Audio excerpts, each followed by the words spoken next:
Welcome back to the deep dive. So today, we are not just looking at a book, we're looking at a map. And I don't mean a map of a country or even the globe, I mean a map of literally everything. It is, it's certainly ambitious. We're engaging with one of the absolute titans of Western thought today. Yeah, we are diving into Philosophy of Mind by G.W.F. Hegel. And I have to admit, when I first saw the title, I fell into a bit of a trap. Oh. Yeah, I saw the word mind, and I immediately thought, okay, psychology, we're going to talk about neurons, synapses, maybe some Freudian slip stuff. But this is not that, is it? No, not at all. And that's really the first hurdle everyone faces with Hegel when he says mind, or in the original German, Geist. He isn't talking about the gray matter inside your skull. He isn't talking about your personal IQ or your brain chemistry. He is talking about spirit. He's talking about the fundamental defining force of reality itself. So it's less biology of the brain and more like the source code of the universe. That is essentially Hegel's goal, Yeah. He wants to show how this mind or spirit moves. It's a journey. It starts from this really sleepy, unconscious connection with nature, basically the soul just waking up, and it travels all the way up through society, history, law, until it reaches the absolute heights of art, religion, and philosophy. It's a massive trajectory, and it starts with a phrase that I think we've all heard a million times, know thyself. Yes. You see it on bumper stickers, you hear it in yoga class, it's etched on the Temple of Apollo. But Hegel seems to think we've been interpreting this completely wrong. Right, because in the modern world, when someone says know thyself, what do they usually mean? I guess figure out what makes you tick. Exactly. Are you an introvert or an extrovert? Do you like spicy food? What are your pet peeves? It's a very individualistic, almost narcissistic command today. It's about finding my truth, basically. Right. But Hegel argues that when the oracle at Delphi gave that command, it wasn't a directive to analyze your own petty likes and dislikes. It wasn't about your quirks. It was a command to know man's genuine reality. So not who am I, but what is a human being? Precisely. It's about understanding what is essentially true and real in the human spirit itself. It's about knowing the universal man, the essence of what it means to be a thinking, free being. If you only know your own idiosyncrasies, you know nothing of the mind in Hegel's sense. Wow. Okay, that sets the stakes pretty high for today. It really does. We aren't just psychoanalyzing ourselves here. We're trying to figure out what we are as a species. So to keep us from getting lost in this labyrinth, because Hegel is notoriously dense, we should probably lay out the map. He breaks this whole journey down into 3 massive stages, right? He does. And the structure is vital here. To get the structure, you get the logic. First, we have subjective mind. This is the soul waking up. It's the individual dealing with their own body, feelings, and consciousness. Okay, so that's the internal world, me inside my own head. Roughly, yeah. But the mind can't stay locked inside a skull. To be real, it has to enter the world. And that leads to stage 2, which is objective mind. Objective mind. Right. This is where the mind builds a home for itself. It creates law, society, morality, the economy, and the state. It's mind creating an actual world of freedom. And finally, we reach absolute mind. This is where the mind, having experienced the dirty reality of the world and history, returns to think about itself. This is the realm of art, religion, and philosophy. It's the mind looking in the mirror and seeing the truth. All right. From the sleepy soul to the absolute truth. Let's start right at the bottom. Section 1, subjective mind. So Hegel begins this section with anthropology. But again, you have to watch out for the terminology. He starts with the soul. Now, for us, soul usually sounds religious. Yeah, like a ghost in the machine. Exactly. But for Hegel, the soul is the sleep of mind. I really loved that phrase, the sleep of mind. It sounds poetic, but it implies that at this stage, we are still sort of sunk into nature. We aren't fully awake yet. Precisely. We are tethered to the physical world. Hegel points out that before we are rational thinkers, we are physical beings affected by the planet itself. We are part of the dirt in the air.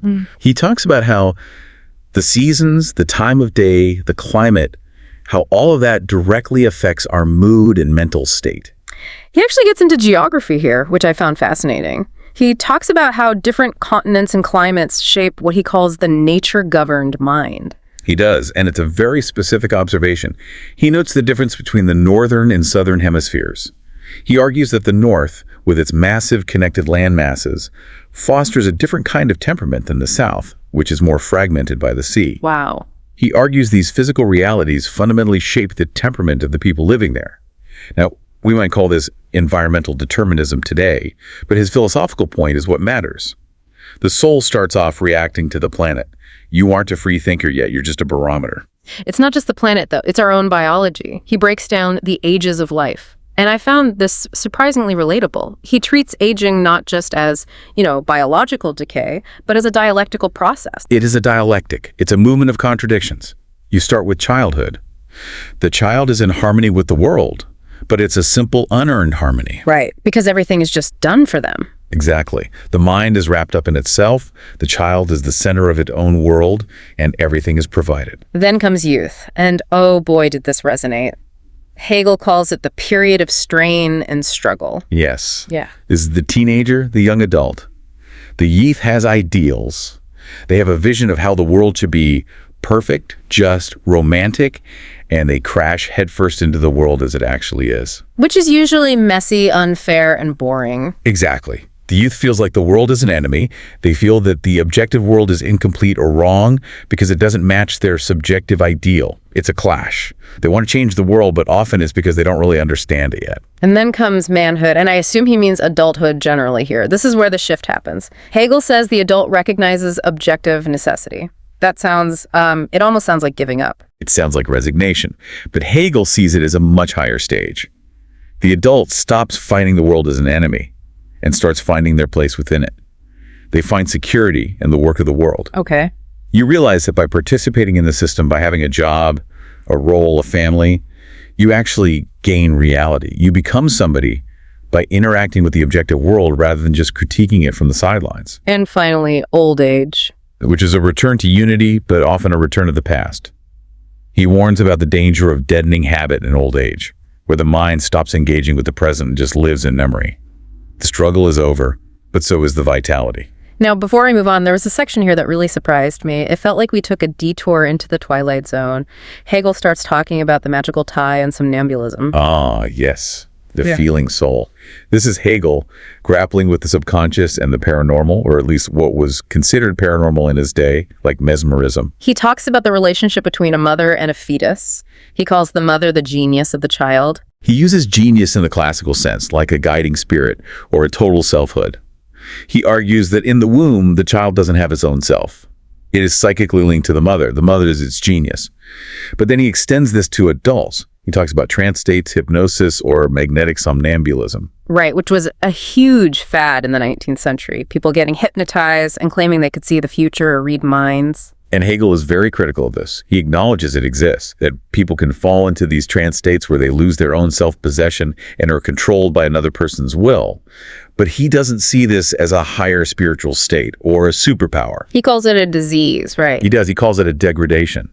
To go from a waking, rational mind back into a trance is a huge regression. You are sliding back down into that sleep of mind where you aren't an individual anymore. For Hegel, clarity and wakefulness are the goal. Losing yourself in a magical tie with someone else is actually a loss of freedom. That is a really important distinction. He wants us to be awake, but being awake is exhausting. Which brings us to another concept he defends, which is habit. Now, usually when we hear habit, we think of bad habits, smoking, biting your nails, doom scrolling. But Hegel defends habit. He thinks it's crucial. He calls it a liberation. And this is totally counterintuitive, so let's unpack it. Think about walking. If you had to consciously think about every single muscle movement required to stand upright, lift your leg, shift your weight, place your foot. I'd never get anywhere. I'd be paralyzed by the mechanics of it. Exactly. You couldn't hold a conversation, let alone think about philosophy, because your entire mind would be consumed by the act of just not falling over. Habit makes the body a tool. It pushes those basic functions into the background, into second nature, so that the conscious mind is actually free for higher activities. So by making the body a robot, the mind is free to be human. That's it. If you don't have habits, you are a slave to your own body, constantly micromanaging it. Habit is the mechanism that frees you. That is such a great reframing. So the soul wakes up, it grows, it builds habits. And now we move to phenomenology. This is where we shift from soul to consciousness. The distinction is subtle, but really important. The soul feels. Consciousness distinguishes. Consciousness says, there is me, and there is an object out there. It creates a gap. And bridging that gap leads to one of the most famous and frankly most dramatic concepts in all of philosophy, the struggle for recognition. This is where the movie starts.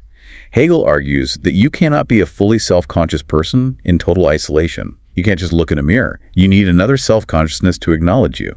You need to be recognized as a free being. It's the idea that I only know I exist as a self because I see you seeing me. But this isn't a friendly wave across the street. Hegel describes it as a life and death struggle. Why is it so violent? Because when two self-consciousnesses meet, they are both trying to prove something.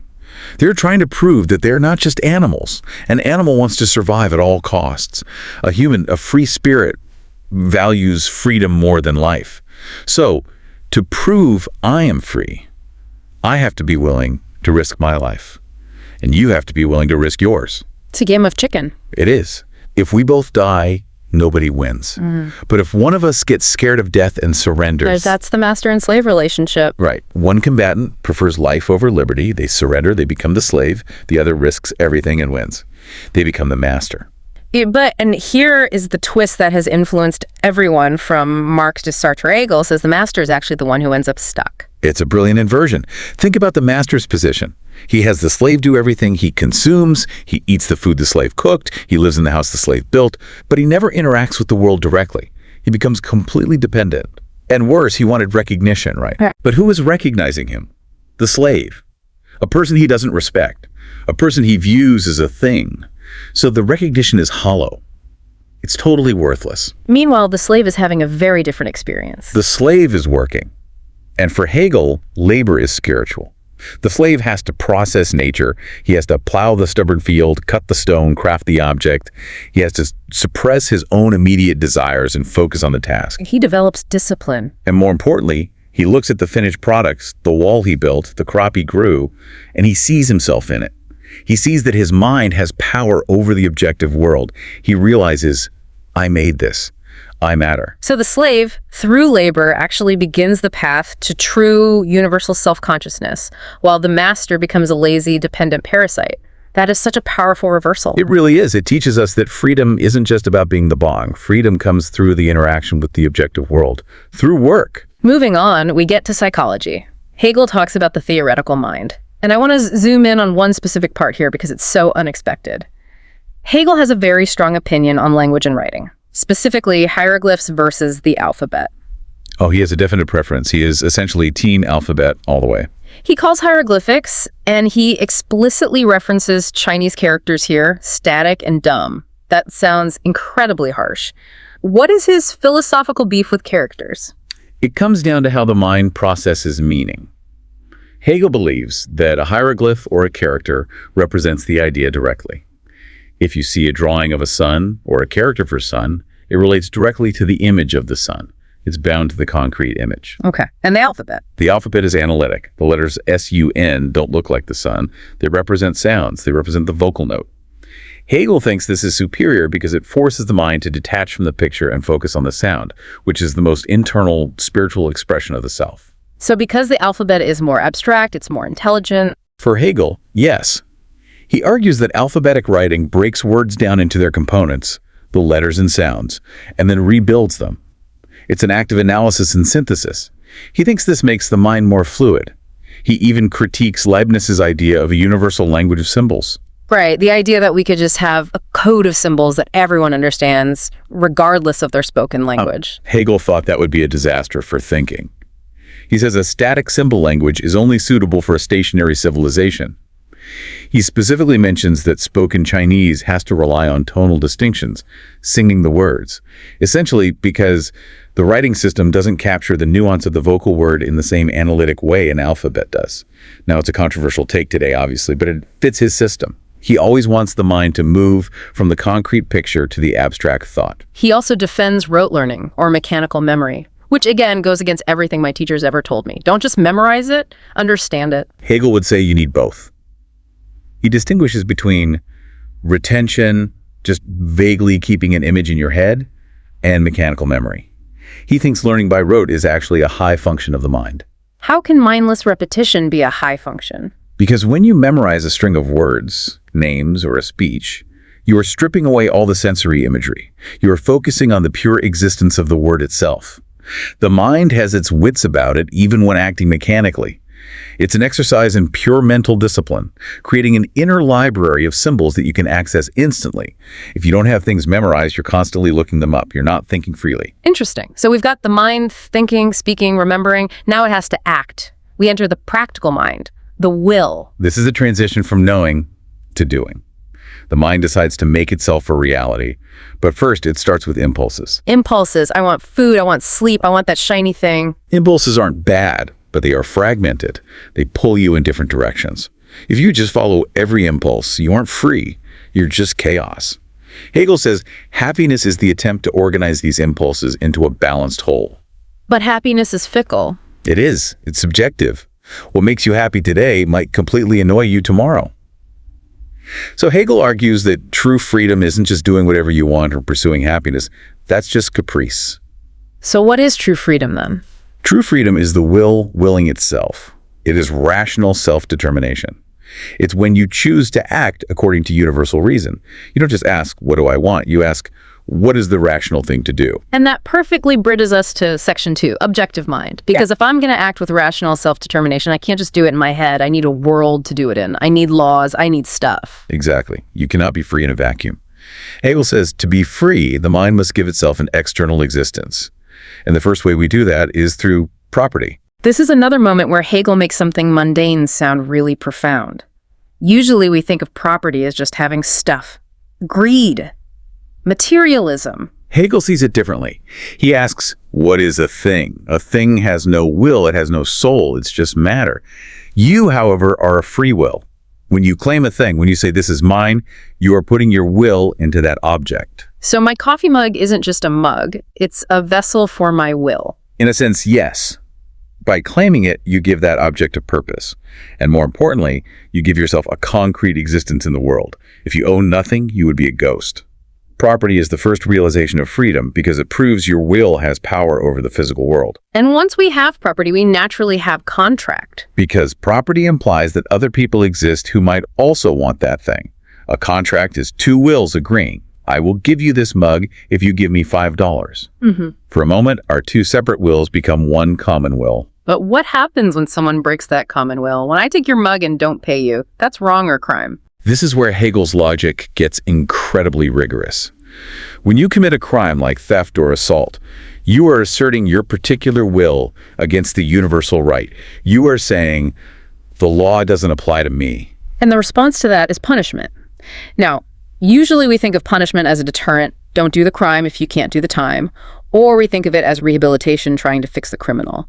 But Hegel has a very different take. He says punishment is a right. It sounds absurd at first. I have the right to go to jail. Who would want that right? Exactly. It sounds like something a totalitarian state would say. But follow the logic.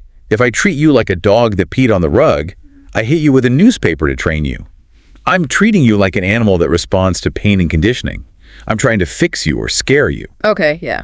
Hegel says, a criminal is a human being. They are a rational free agent. They chose to commit the crime. If I try to rehabilitate them like a broken machine or scare them like a dog, I am denying their humanity. I am denying their freedom. So by punishing them, strictly and legally, you are honoring them. You are honoring them as a rational being who is responsible for their own actions. You are saying, you are a free man. You made a choice. And the logical consequence of that choice, which you implicitly agreed to by living in a world of law, is this penalty. That is heavy, but I see the point. It's about dignity. Punishment negates the negation. The crime negated the right. Punishment negates the crime and restores the balance of right. It wipes the slate clean. Okay, let's move up the ladder. We move from abstract law to morality versus ethical life. And Hegel uses two German words here that are really important, Moralität and Sittlichkeit. What's the difference? This is a crucial distinction. Morality is internal. It's your conscience. It's your intention. It's you looking in the mirror and asking, am I a good person? Did I mean well? Which sounds good. We want people to have a conscience. We do, but Hegel warns that it's limited. If you only rely on your internal conscience, it can become subjective. Conscience can basically become whatever I think is right. Right. Every villain is the hero of their own story. They all think they're doing the right thing based on their internal logic. Exactly. Hegel calls this the danger of subjectivity. It can lead to vanity or hypocrisy. You can justify anything if you just look inside and say, well, my heart tells me this. So we need to move to Sittlichkeit. Ethical life. Ethical life is when the good isn't just an idea in your head, it's actualized in the real world. It lives in institutions, customs, and laws. It's objective. You don't just mean well, you act correctly within a community. And the first stage of this ethical life is the family. The family is ethical life based on feeling specifically love. Hegel sees marriage not just as a contract or a biological arrangement, but as a spiritual union. You give up your isolated individuality to become one person with another. And the children. The children are the physical embodiment of that unity. The parents look at the child and see their love standing right there in front of them, walking and talking. The child objectifies the bond. But the family dissolves. Kids grow up. They leave the nest. They enter the scary competitive world of civil society. Civil society is the system of wants. This is the world of business, economics, careers. It's where we are all individuals again. Hegel calls this a system of atomism. Everyone is pursuing their own selfish interest. I want to buy bread. The baker wants to sell bread to make money. We aren't doing it for love. No, we're doing it for ourselves. Right. But here is the paradox, and this is very similar to Adam Smith's invisible hand. By pursuing my own selfish needs, say making shoes to sell so I can buy food, I inevitably satisfy the needs of others. I can't make money unless I make shoes you want. So the universal emerges from the particular. We are all interdependent, even if we are being selfish. Exactly. It's a web of mutual dependence. Hegel also breaks society down into classes or estates here. He sees three main groups: the substantial class, which is agriculture and farming; the business class, industry and trade; and the universal class, civil servants and thinkers. He thinks you need all three for a functioning organism. He also touches on the administration of justice here, and he has a very interesting critique of the jury system. I suspect this will ruffle some feathers.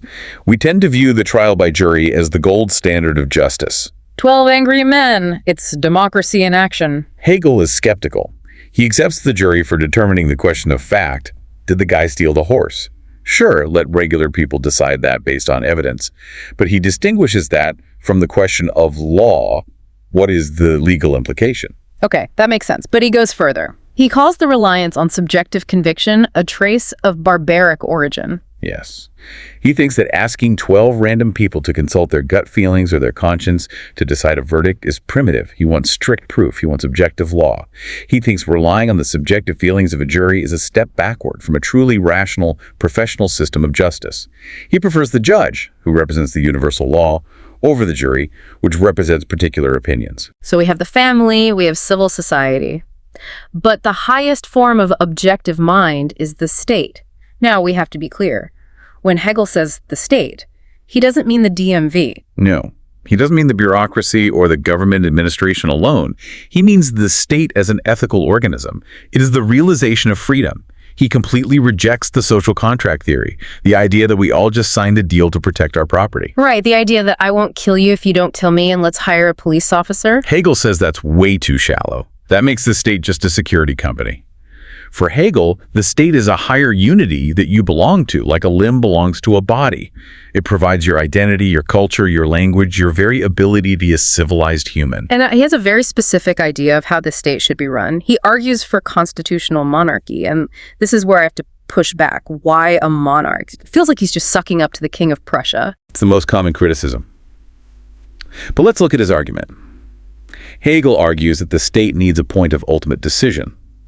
A parliament, which he supports having, is a collection of voices. It discusses, it debates, it creates abstractions, but at some point, the discussion has to stop and action has to happen. Someone has to push the button. Exactly. Someone has to say, we are doing this. Hegel calls the monarch the dot on the I. The dot on the I. That implies the letter's already written and the dot just finishes it. That's the crucial nuance. Hegel doesn't want a tyrant who makes up laws on a whim. He wants a monarch who is bound by the Constitution and the advice of his ministers. The monarch's role is almost symbolic, but structurally necessary. It's the power of the individual I will. It stamps a decision as final. So it's not about the monarch being the smartest person in the room. No. Hegel essentially says the personality of the monarch shouldn't matter. It's about the structural necessity of a final, singular decider to prevent the state from being paralyzed by endless committee meetings. He also critiques the rigid separation of powers, right? We're taught that checks and balances are the holy grail. Hegel thinks if the powers are just checking and blocking each other as enemies, The state is sick. It's like your heart fighting your lungs. They must work organically. They are different organs of the same body working toward a common goal. He even talks about the budget here. Oh, right. The annual budget. He points out the absurdity of granting the budget annually. He says the state's life shouldn't be put at risk every single year. Most finances are constant and necessary, so holding them hostage is irrational. He's also deeply skeptical of raw democracy, what he calls the formless mass of the many. Participation should be structured through estates and corporations. Now, here is the most difficult part of his political philosophy: war. Hegel doesn't seem to view war as purely evil. He doesn't. And this is really hard for us to hear today. Hegel sees the state as an individual. And just like individuals clash, states clash, he argues that war is the way a state asserts its independence. But he goes further. He suggests war is actually healthy. He uses the metaphor of the wind blowing across a lake. He says that without the wind, the water becomes stagnant and putrid. He argues that prolonged peace can make a society stagnant, obsessed with petty material comfort and selfishness. War forces people to realize that there is something bigger than their own private safety: the state itself. That is a terrifying thought, that we need catastrophe to remind us of our unity. It is terrifying, but for Hegel, history is the world's court of judgment. States are individuals on the world stage. Spirit moves. It picks a nation to be the dominant player for an epoch: the Greeks, the Romans, the French. That nation embodies the spirit of the time. They rise, they conquer, they advance the idea of freedom, and then spirit moves on, and that nation falls or stagnates.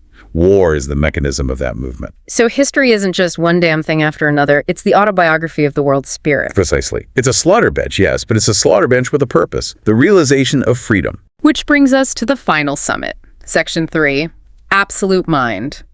The mind has conquered the world, built the state, fought its wars, and now it returns to the realm of truth. We start with art. The goal of art is to present the absolute, the truth, or God, to our immediate vision. We want to see the truth. But there's a problem. Art uses physical stuff: stone, paint, sound. And the truth is spiritual. And that limitation defines the history of art. Hegel breaks it into 3 phases. First, symbolic art. Think of ancient Egyptian architecture: the pyramids, the Sphinx. Huge, massive, mysterious. Exactly. The form is huge and clumsy because the idea behind it is still vague. They are trying to contain a spirit that is too big for the stone. It feels like a struggle between the idea and the shape. And classical art. Greek sculpture. Hegel loves this. He thinks it's the pinnacle of art as art. Why? Because the human form is the perfect home for the spirit. The Greek gods look like perfect humans. The form and the content match perfectly. There is no struggle. It is perfectly beautiful. But it doesn't last. We move to romantic art. And he doesn't mean romance novels. He means Christian art: painting, music, poetry. In romantic art, the spirit has grown too deep. It has realized that it is infinite. A marble statue, no matter how beautiful, is just a cold rock. It can't hold the infinite soul, so art starts to dematerialize. How so? We move from 3D sculpture to 2D painting. Less matter. Painting can show the soul in the eyes, which a statue can't really do. Then we move to music. No space, just sound and time, pure feeling. Then finally poetry, just words, images in the mind. And this leads to his famous declaration of the end of art. He doesn't mean people will stop painting or writing songs. He means art is no longer the highest way we comprehend truth.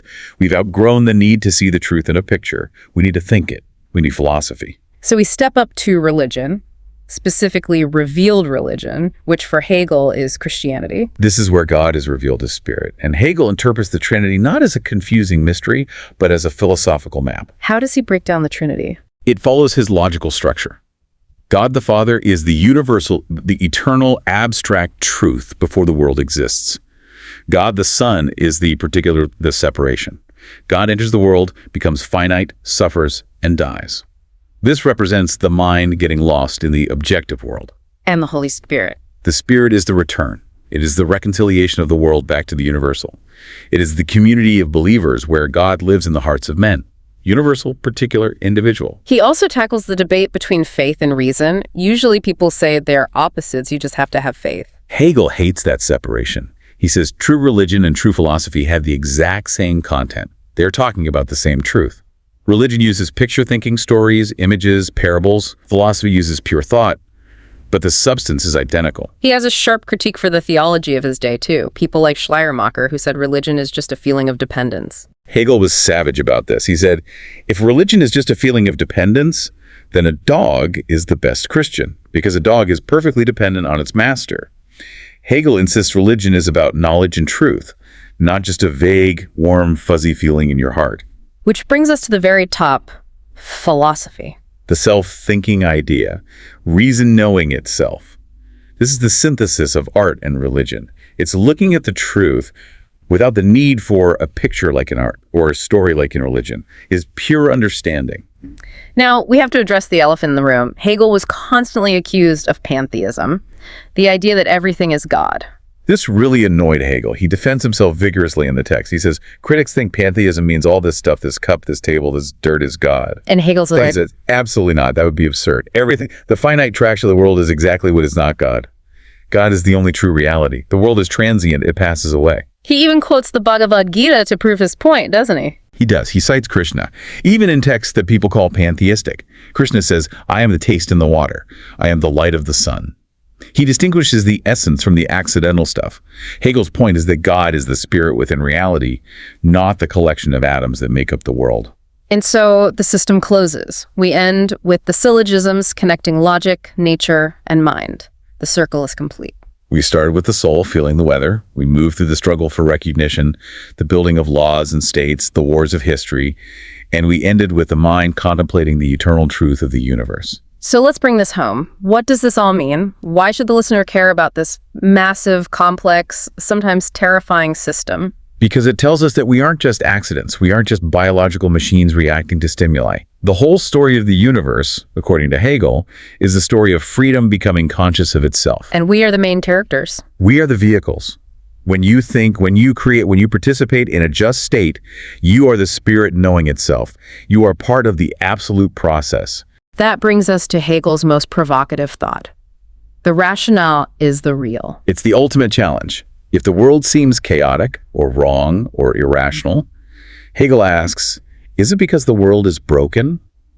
Or is it because we haven't risen to the philosophical height to see the necessity within it? That is a thought to chew on. Hegel suggests that if you look deep enough, there is reason in the madness. And that your own mind is the key to unlocking it. We'll leave you with that. Take that thought with you today. Thanks for taking the deep dive with us. Until next time.